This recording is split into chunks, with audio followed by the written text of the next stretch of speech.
Hey, what is up, everybody? This is Stevie Breach coming to you here today. I'm going to be reviewing WrestleMania 17 today. This is quite possibly one of the best WWE pay-per-views of all time. This is quite possibly the biggest exclamation point and the biggest boom of professional wrestling that we've seen. This is Austin versus Rock. This is WWF proclaiming they had won the Monday Night War against WCW. It's hard to, if you didn't live through this, it's hard to explain into words. I mean, WWF going to the Astrodome, being there in Texas, being in that large stadium that they put 67,000 fans in, which, it sounds almost average to what they're doing today with 74, 75,000. Rumor is they're going to have north of 85,000 this year. But WrestleMania 16, WrestleMania 2000, as most people know it as, was held in Anaheim at the Anaheim Pond. That one only had 19,000 fans, and that was only 1 year ahead of time. And I think that WWF took a leap of faith going to the Astrodome, and it really worked out. I look up at the upper deck of WrestleMania 17, and I don't really know what those people were looking at. They had the huge Titantron where the stage was, and there was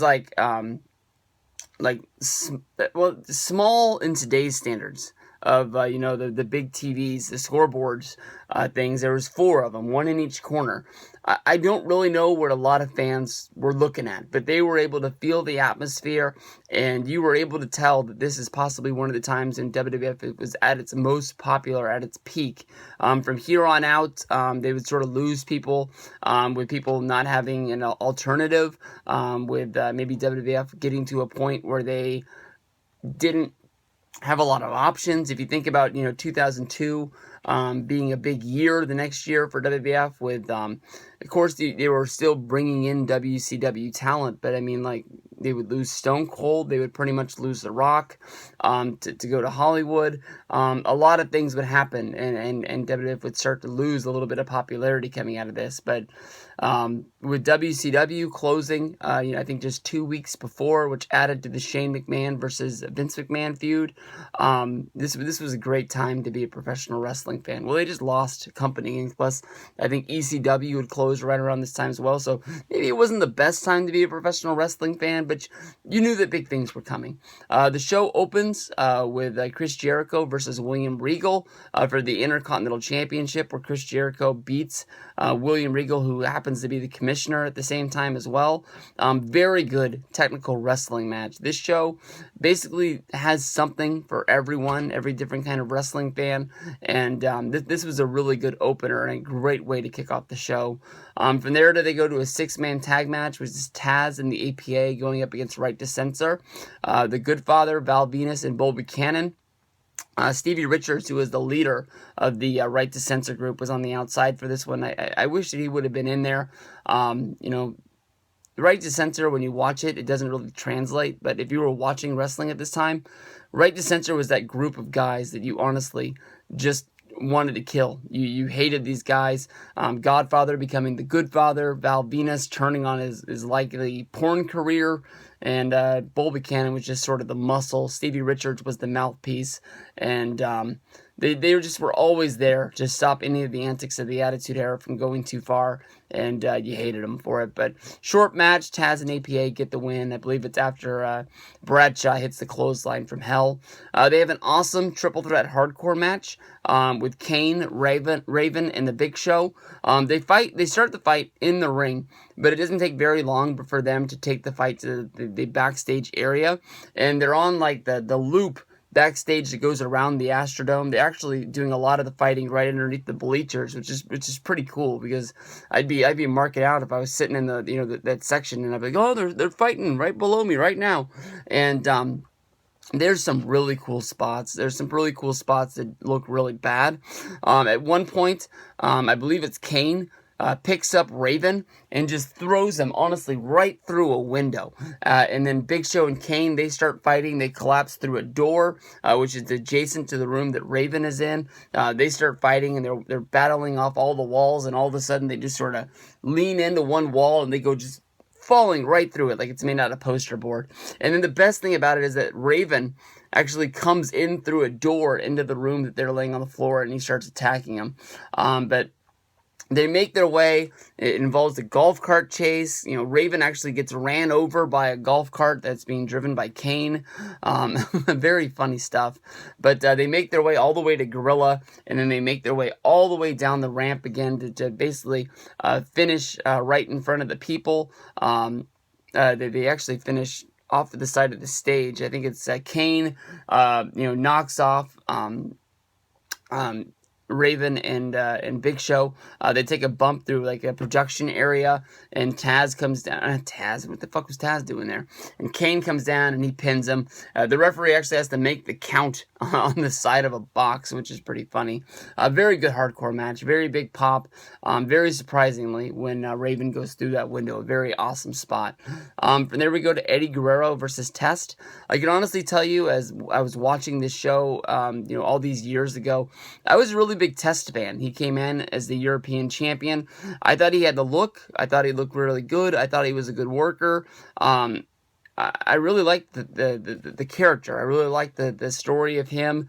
Getting close with Stephanie, and then being screwed out of the marriage by Triple H, and then basically Stephanie turning on him. And I liked him until the part of the invasion. When the invasion, he would turn heel and he would join WCW, and he was fighting on the same side as Triple H and Stephanie, and that never really made sense to me. If somebody steals your fiance and marries her on your wedding day, and that's somebody you never forgive, and you make sure you're never fighting on their side. But in this match, Dean Malenko makes his way down in his Hawaiian shirt and, basically helps Eddie Guerrero steal the match, who already has Perry Saturn down there at his side. Eddie Guerrero gets the win. I just remember being really pissed that Test lost the championship, which is pretty funny as of today, because when you think of the European Championship, it doesn't really mean anything. And, for that to have a match at WrestleMania where the guy loses and you're pissed about it, they got to be doing something pretty good. From there, we go to a damn awesome match. Kurt Angle versus Chris Benoit. The storyline at this time that basically Kurt Angle, I believe he was still undefeated, but I believe it was either the Raw or the SmackDown before this. Chris Benoit locked in the crossface, and Kurt Angle tapped, but because of the fact the match had already been thrown out, I believe, and there was no referee in the ring, Kurt Angle was fighting that he never tapped, because he didn't want to admit that he had lost. And these guys have an awesome match, and the ref takes a bump, and Benoit locks in the crossface, Kurt Angle taps right there in the middle of the ring, right at WrestleMania. The announcers are calling it, but there's no referee to see it. Chris Benoit gets up to check on the referee to get him back into the match so he can see Angle is done. And Angle almost gets up instantaneously. I don't know if it was nerves or what it was. He was just playing dead 2 seconds before, but he comes over. He delivers an honestly pretty bad Olympic slam to Chris Benoit. The referee sees it. He counts to 3. Kurt Angle is victorious. He goes to the back where he's jumped by Chris Benoit, slapped into the crossface once again right at the interview station, and Angle is singing the blues, tapping the night away. That because I guess it wasn't a match, it doesn't matter. Then we go from here to Chyna versus Ivory. I'll tell you this, and this is pretty out there. This is probably the best Chyna has ever looked. And Chyna didn't last long in the company after this. I remember she honestly left WWF over a contract dispute, and she left because she thought she was going to make a movie. She thought she was going into the world of Hollywood. The rumor is that she was going to play Wonder Woman. She even went as far as to show up at the Oscars or one of the award shows for movies, and she showed up dressed like Wonder Woman, and then a lot of like the National Enquirers and Us magazines and all those put her on the worst dress list, and that basically killed the rumors of Chyna as Superwoman, and it never really panned out after that. But Chyna has her big WrestleMania moment here. She beats Ivory in a very small match. The storyline is that Chyna is coming back from a broken neck, and Ivory had Chyna sign a deal basically saying that it wasn't going to be her fault if Chyna broke her neck again at WrestleMania. So Chyna gets the win. She shoots off a big cannon. She wins the championship. that was just about it. It was like the crowning moment for Chyna there. Then from there we go to Shane McMahon versus Mr. McMahon, which is just a big build-up feud with Shane. Very luckily was able to add to the storyline, which makes it even bigger. Shane buying WCW. He was going up against his dad. You had Mick Foley as a special guest referee. As the fight is going on, Trish Stratus, who is Vince's girlfriend at the time, makes her way down to the ring. She brings Linda McMahon caught Vince cheating on her. It sort of, spooked her to the point where she got put in a coma and she never really moved. She just got wheeled around in a wheelchair. Basically, Trish had enough of Vince McMahon's shit, and here in the middle of the match, she walks over and she slaps Vince, leaves Linda out there, and just takes off as she's fighting with Stephanie McMahon, and then that leaves where basically Vince picks up Linda and puts her in the ring because he wants Linda to see him beat Shane, and he comes over and she comes out of her coma state and she kicks McMahon in the nuts. Foley, who's had enough shit, he takes a really bad unprotected chair shot. He comes over, he throws Shane into the corner, and then, he throws Vince into the corner. Shane goes up to the top rope, does the Van Terminator, 1, 2, 3, and it's an awesome fucking match. From there, we go to the tables, ladders, chairs match from Edge and Christian, the Dudleys, and the Hardys. There's not much to say about this other than these guys went out there and they stole the show. Awesome fucking match. Honestly, watching this back, I get all of their matches confused. I get the WrestleMania 16 match, the Triangle Ladder match, I get the TLC 2 from SummerSlam. So it's almost like a fresh thing in seeing this match, but at the same time, I'm looking for spots that don't even happen because they happen in other matches. From there, we go to one of the highlights of the show, in my opinion, and something that should have been added to this year's WrestleMania with the Andre the Giant Memorial Battle Royal, the 19-man Gimmick Battle Royal, where they bring back all of the old gimmicks that were horrible. This is sort of like a tip of the hat to Wrestle Crap. Repo Man, Gobbledygooker, Tugboat, Earthquake, Kimchi, Kamala. When it comes down to it, Iron Sheik gets the win, and he probably got the win because the guy can barely move. He spends most of the match just hanging out in the corner all by himself, but he gets the win, and then Sergeant Slaughter gets back into the ring, putting on the Cobra Clutch and chokes him out. So it's, in the end, Sheik gets the win, but Slaughter gets the moment. From there we go to Undertaker versus Triple H. Awesome match. It stands up against the WrestleMania 27 match. It stands up against the WrestleMania 28 match.